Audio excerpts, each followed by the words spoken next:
Yo guys, what's going on? It's your boy King07 here, back with another video. Before we get into this video, I want to remind you all, the other kings and queens out there, and I hope you all are having a very blessed day. Before we get into the video, 83.7% of you watching this video right now are not subscribed. It would mean the absolute world to me if you could drop a sub and a like on this video. Here I am with my week 5 reaction. The Giants played the Cowboys. We did come up short in the ball game. We lost 37-34. Before I begin with my analysis of the game, I want to be serious for a moment and really I wish prayers out to Dak Prescott and his family. Those types of injuries, any injury in general, you never wish injury upon anybody, but to go down like that in a contract year for him that he's been fighting to show his worth to the Cowboys. And obviously I don't know Dak personally, but everything you hear around the NFL is that he is just such a great leader, a great character to have in the locker room and around people in general. Seeing that pain on his face as he was getting carted away, man, like in tears, like it really gave me goosebumps, and I really felt for the man in that moment. I felt so bad. I really just wish him the best of luck with his recovery process. With all that being said, let's move on to the game. First off, I think we should address what most of you are here for, is to what I think about Daniel Jones and how he performed. He's probably like our focal point of this season, seeing how he progresses or regresses or just stands still. I'm being honest. I'm being really honest. It's just my opinion. You guys could obviously say I'm dumb and this and that, disagree with me however you want. But if we had Trevor Lawrence at quarterback, I think right now in the season we're 3-2. I really, in my heart of hearts, if I don't know, if I was a betting man, if I had to bet on something on it, I would be betting we would be 3-2 if Trevor Lawrence was our quarterback for this year. Okay. I know you guys are going to be like, Daniel Jones doesn't have weapons, doesn't have an offensive line.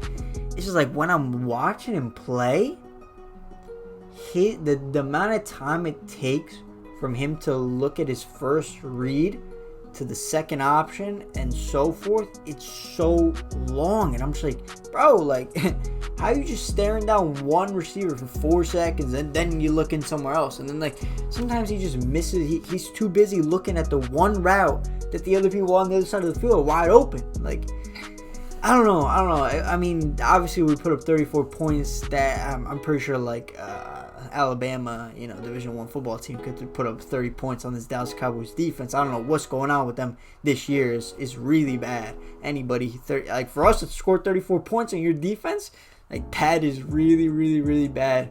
But Daniel Jones, I don't know. I like I've said, I've been consistent with the statement probably after the first game of the season. I said, listen, I really do think Daniel Jones' ceiling is Eli Manning. And let's take a look at quarterback, Super Bowl winning quarterbacks. The last time a quarterback that wasn't top 10 in the league won a Super Bowl was Eli Manning back in 2012-2013 season. And what are the chances that happens? Like, you're gonna need a top 10 quarterback in this league if you want to win championships.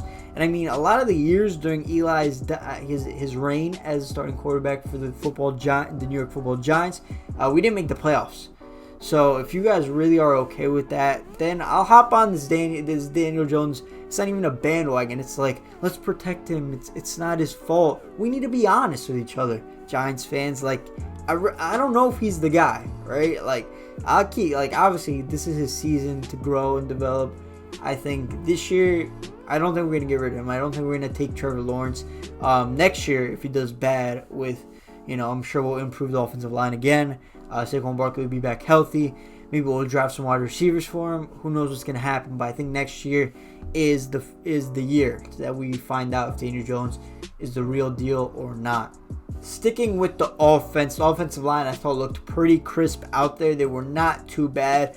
They gave a lot of open holes for Devontae Freeman and Wayne Gallman to run through. And Darius Slayton, I mean, this guy shows time and time again that he's able to make the big play. Big Play Slay is his @ on Instagram, and that is no lie. I really like him as maybe not a true number one receiver, but definitely he could be a solid second option in any offense in the National Football League.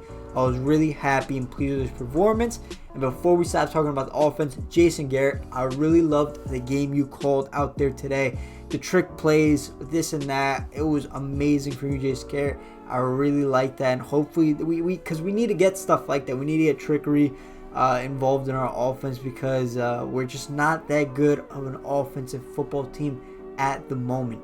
Moving on to the second biggest topic of this game. It's not even our defense. It is the referees.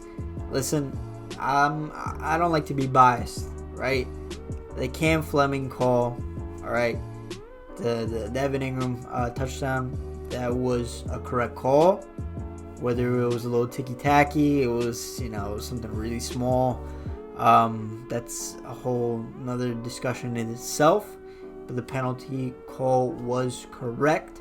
In terms of the Darius Slayton touchdown catch where they called a pick on Damian Ratley, I'm pretty sure it was. That's a tough call to make, man. That is a really tough call to make. I mean, the guy's running a route. He's literally I don't know how to explain it. He's literally just running a route. Like, it's not like he stopped somewhere. Like, when you set a pick, you stop, right? Like in basketball, where they get this pick term from. In basketball, when you're setting a pick, you plant your feet, you stop. If you're moving and it's an illegal pick, which means it's not a pick, right? So this guy literally is just running his route, and like we've seen it before where DBs like I don't know. All right, I'm gonna just say, in my opinion, I think the touchdown should have stood. I don't know if that's me being biased. I'm being really honest. If that happened with the Cowboys, it happened with the Cowboys. It's a touchdown. I would have argued that it was a touchdown. You know what I'm saying? Like, I don't know. And then the third big call missed. I literally was like, when I saw this live, I was like, wait, that's not a hold. It was at the end of the game. I can't remember.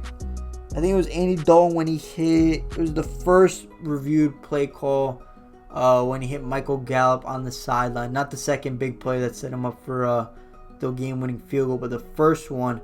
Literally, he was getting, like, I don't know, one of our defensive linemen was getting after Andy Dalton, and he just got pulled, like, from behind, like, the defender was behind him, and just pulled him like this, like he was about to get after Andy Dalton. And literally, when I saw that, I was like, yo, that's a hold, like, what's going on? I was waiting for the flag to get thrown, and nothing was thrown, and then I was like, maybe, like, I was tripping, like, maybe, like, that wasn't a holding call, like, I don't know. So then I go to Twitter, all Twitter's just like, damn, that was a holding call. And you know what? Just keep in mind, most of my friends are Giants fans, so probably most of my timeline is Giants fans, right? But I'm seeing under the comments, like, some Cowboys fans like, damn, that's a holding call. Yeah, we got a little lucky, you know? So, the referees, I'm sure there was some calls that went in the favor of the Giants as well in the game. Not that I can remember, like, really caught my eye. But, it was a close game, It was a lot of tough calls out there for the refs to make. That's all I'll say about them. Now we move on to our defense. We did get a pick six. Kyler Fackrell, our defense overall. It was like this game was the game we're gonna find out if we're the real deal. Because I'm being honest. My opinion, again, as I always say, I think the Cowboys offense top 3 in the NFL when they had Dak at quarterback. I mean, they have the best wide receiver core in the National Football League. They got top 3 running back in Ezekiel Elliott. Dak Prescott is no slouch. They still have decent offensive linemen.